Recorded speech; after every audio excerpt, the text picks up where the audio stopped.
그렇기 때문에 가려움증이 있을 때는 를 거기에다가 20초 정도 대고 있으면은 가려움증이 좀 없어져요. 그 상태로 한 2분 정도에서 3분 정도 내가 그런 다음에는 그때부터 가려움증이 확 내려가요.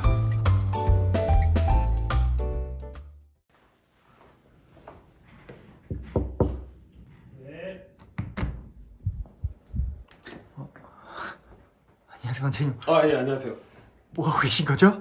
오늘 가려움증 아닌가요? 가려움증에는 십자가죠? 가려움증에는 십자가예요.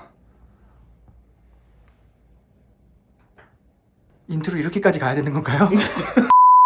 가려운 것 같아. 안 씻어갖고. 제불량을 원장님께서 가져가셨는데. 죄송합니다. 요즘에 계절 변화 있고 하다 보니까 가려울 때가 많은데 이거 계속 긁을수록 사실 더 가려워요. 순간적인 시원함 때문에 계속 긁게 되는데 가려울 때 긁으면 안 되는 이유가 뭐예요? 가려울 때 긁으면 근데 시원하잖아요. 네, 지금 긁고 계신 것 같은데. 좀 너무 가려.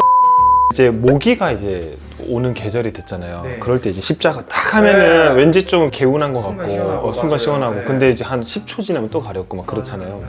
우리가 보통 이제 가려움증이 있을 때 이렇게 긁게 되면요, 네. 감각이라고 하는 신경은요 여러 종류가 있어요. 예를 들어서 이제 후각 있죠. 후각이라고 하는 감각신경은 금방 피로해져요. 맛있는 음식의 냄새를 맡잖아요. 그러면 한 몇 분만 지나면 그 냄새에 적응이 돼버립니다. 그래서 보통 후각 같은 경우는 향수를 뿌리거나 혹은 아니면 로션을 바르거나 그 냄새에 내가 익숙해지잖아요. 그 향수를 더 뿌리게 돼요. 그렇죠. 근데 남들은 완전 죽을 맛이야. 근데 끓는 이런 촉각 같은 신경은요, 긁으면 긁을수록 더 발달하게 됩니다. 그렇기 때문에 뭐 여러 가지로 또 들어가면 좀 어려워요. 근데 이제 피부 진피에 보면요, 여기 보시면 이게 표피하고 이게 진피예요. 근데 이제 진피에 보면은 이 노란 거 보이나요? 이거 노란 거?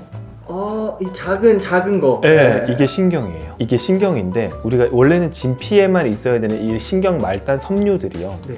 계속 가려가지고 끓게 되잖아요. 네. 그럼 이 말단 섬유들이 발달돼서 이렇게 표피까지 올라가 버립니다. 그러면은 얘네들이 조그만한 감각에도 더 예민하게 받아들여지는 거죠. 그러니까는 더 가려운 거예요. 그래서 가려움증은요, 끓게 되면은 더 가려워진다. 이제 또 원리는 알겠어요. 그러니까 가려울 때 긁으면 더 가려워서 이건 뭐 약 올리는 것도 아니고 왜 이래 이랬는데 아래쪽에 있는 신경이 위로 계속 더 자극받아서 올라오기 때문에 더 가려워진다. 그렇죠. 그러면은 일단은 긁으면 안 되겠군요. 긁으면 안 돼요. 그러면 도대체 이 가려움증 왜 이거 원인이 뭐예요? 원인은 근데 너무 많아요. 진짜 환절기 되면은 어때요? 알레르기 뭐 비염부터 해가지고 엄청 막 알레르기 질환들이 많잖아요. 이제 크게 두 가지로 나눠볼 수가 있는 게 피부과적 질환, 그리고 다른 피부과 외적인 질환으로 나눠볼 수 있어요. 피부과적 질환에는 너무 원인이 많죠. 방금 제가 말씀드렸던 뭐 계절에 따른 알레르기성 질환, 건선이라든지 뭐 아토피 피부염이라든지 기타 등등 습진 너무너무 많아요. 그래서 가려움증을 유발할 수 있는 그런 염증 매개성 질환들이 굉장히 많고, 뇌과적 질환, 뭐 신경과적 질환 이런 것들도 살펴보면요, 만성 투석하시는 분들, 이런 분들 보면은 피부가 끝이 막 되게 건조하고 갈라지고 그런 분들도 가려움증이 굉장히 많이 심합니다. 뇌과적 질환에도 문제가 있고, 그리고 뭐 기타 가려움증을 유발하는 뭐 신경과적 질환 굉장히 여러 가지가 있어요. 그래서 원인은 너무너무 많다. 그래서 그 원인을 다 알기는 좀 어렵다. 그리고 그거 말고도 우리가 흔히 먹고 있는 건강기능식품, 제가 영양제 지난번에 말씀드렸잖아요. 그리고 영양제의 부작용이라든지 우리가 먹고 있는 뭐 내과적 질환으로 먹고 있는 그런 약이라든지 기타 다른 약제에 의해서 가려움증이 유발되는 경우도 굉장히 많습니다. 가려움증의 원인을 찾는 거는 일단 엄청 어려운 거네요. 진짜 어려워요. 또 환절기가 되다 보면은 피부가 또 어때요? 건조해져요. 건조한 피부도 가려움증이 당연히 원인이 될 수가 있겠죠. 그러면 가려울 때 좀 손쉽게 해결할 수 있는 방법이 있을까요? 십자가. 십자가면 어떻게 돼요? 더 가려워지죠. 보통 가려울 때 할머니들이 가장 좋아했던 약이 뭔지 아세요? 호랑이 약. 호랑이 연고. 호랑이 온 거 알죠? 네. 그거 바르면 어떻게 돼요? 시원해요. 싸하게 시원해져요. 맞아요. 그러면서 가려움증이 완화가 됩니다. 맞아요. 자, 결국은 우리가 가려움증이든 어떤 통증이든 기타 등등 여러 가지 감각신경들이 많은데 이런 신경들을 교란시키면 돼요. 그래서 저는요, 좀 아픈 시술을 한다, 보톡스나 주사 시술 같은 거 할 때요, 이거 진동이거든요. 여기다 주사를 맞고 싶어? 여기 옆에다 진동을 딱 대요. 그러면은 여기에 통증을 받아들이는 신경들이 있을 거 아니에요. 네. 그 신경들이 분산돼요. 그래서 찌를 때 통증이 느낌이 잘 없어요. 딴 데로 신경이 쏠려 있어서? 맞아요. 그래서 신경이 분산된다라고 표현을 하잖아요. 네. 그런 식으로 신경을 분산시키면 돼요. 자, 그래서 대표적으로 가려움증의 신경을 분산시킬 수 있는 게 바로 차가운 거. 예를 들면은 엄청 추운데 겨울에 뭐 스케이트를 타거나 아니면 외출을 해가지고 발이 너무 차가울 때가 있죠. 그때 야, 나 발에 감각이 없어. 이런 맞아. 경험 해본 적 있어요? 네, 맞아요. 차가워지게 되면은 감각이 많이 떨어집니다. 네. 그렇기 때문에 가려움증이 있을 때는 차가운 감각 수용체를 활성화시켜 줄 수 있는 그런 물파스라든지 호랑이 연고라든지 아니면은 그런 게 없어 집에. 그럼 얼음이 있어. 얼음 같은 거를 거기에다가 한 10초 정도에서 20초 정도 대고 있으면은 걔네들이 좀 멍해져요. 그러면서 가려움증이 좀 없어져요. 이제 그 상태로 가려움증이 생겼을 때 그 상태로 한 2분 정도에서 3분 정도 내가 끄지 않는다. 그런다면은 그때부터 가려움증이 확 내려가요. 약간 골든타임이다. 맞아요. 2, 3분을 버텨라. 2, 3분의 가려움증을 버티면 여러분들 가려움증은 갑자기 확 좋아져요. 그래서 그거를 이제 할 수 있는 것들이 좀 냉각시켜주는 거, 아니면 좀 시원하게 만들어주는 거, 그리고 절대 끄지 말고 2, 3분을 버텨라. 그러면은 쭉 안 가려워요.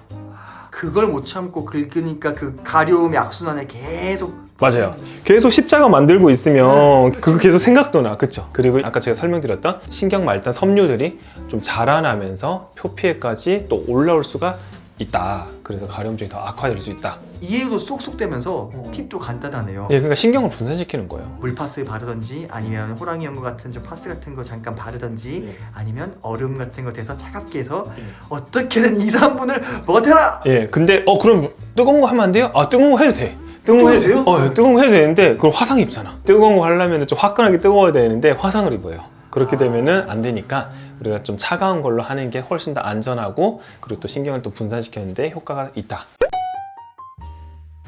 우리가 생활에서 습관적으로 하는 것들 중에서 분명 가려움을 유발하는 것들도 있을 것 같아요. 그래서 어쨌든 선생님 피부과적으로 혹은 좀 더 홈케어적으로 우리가 가려움을 미리 예방할 수 있는 어떤 홈케어 방법들 좀 있을까요? 습관들? 아마 제 영상을 처음부터 끝까지 보신 분들이라면 항상 피부에 제일 좋은 거는 저 벌써 알겠습니다. 네, 피부에 제일 중요한 거는 보습? 그렇죠, 보습. 그래서 보습을 잘 해줘야 된다. 피부가 건조해지면요 훨씬 더 가려움증이 유발될 수가 있어요. 그래서 보습 크림을 그러면 하루에 2번, 3번 이상 이렇게 발라주면 훨씬 더 도움이 되겠죠. 또 욕심이 있는 분들은 또 어떻게 해요? 바세린 바르면 도움이 될까요, 안 될까요? 당연히 도움이 되겠죠. 근데 여름에는 바세린 바르고 절대 외출하시면 안 돼요. 왜냐면 이건 오일 성분이기 때문에 햇빛에 좀 그을릴 수가 있거든요. 그래서 요거는 밤에만 바디 로션이나 이런 거에 좀 섞어가지고 발라주시면 정말 보습에 도움이 많이 됩니다. 자, 그러면은 건조해지지 않기 위한 우리가 노력들을 하면 되겠죠. 그러면 실내 온도를 한 20도에서 한 24도 정도 맞추면은 훨씬 더 도움이 되실 거고, 그리고 습도는 그럼 어떻게? 50% 이상 유지를 해주시면은 건조한 환경을 좀 예방을 할 수가 있겠죠. 그래서 습도가 굉장히 중요합니다. 그리고 우리가 피부 면역이 떨어지는 환경들이 있어요. 술 많이 드시거나 잠을 안 자거나 막 그런 분들은 피부 면역이 많이 떨어지거든요. 그러다 보면 가려움증이 더 유발될 수가 있어요. 그리고 스트레스 굉장히 많이 받으시는 분들, 그런 분들도 피부 면역이 떨어질 수 있기 때문에 가려움증이 훨씬 더 심해질 수 있습니다. 그래서 홈케어로 여러분들이 할 수 있는 거는 피부의 습도 그리고 환경의 습도를 맞춰주시고 내가 여러 가지 스트레스 요인이나 잠이나 피부 면역을 조금 증강시켜 줄 수 있는 그런 노력들을 좀 해주시고, 그리고 영양제 같은 것들도 좀 잘 섭취를 해주시면 너무너무 좋겠죠. 네. 영양제는 근데 부작용 안 나는 거 먹어야겠네 그러면. 그렇죠. 근데 영양제도 부작용이 생길 수 있는 것들은 사실 개개인마다 너무 달라요. 체질이 다 다르잖아요. 그래서 내가 먹었을 때 큰 이상이 없는 그런 영양제들 잘 챙겨 드시는 게 또 중요하겠죠. 결국 근데 건강한 생활 습관을 갖고 있으면 또 자연스럽게. 그럼요. 그게 가장 중요하죠.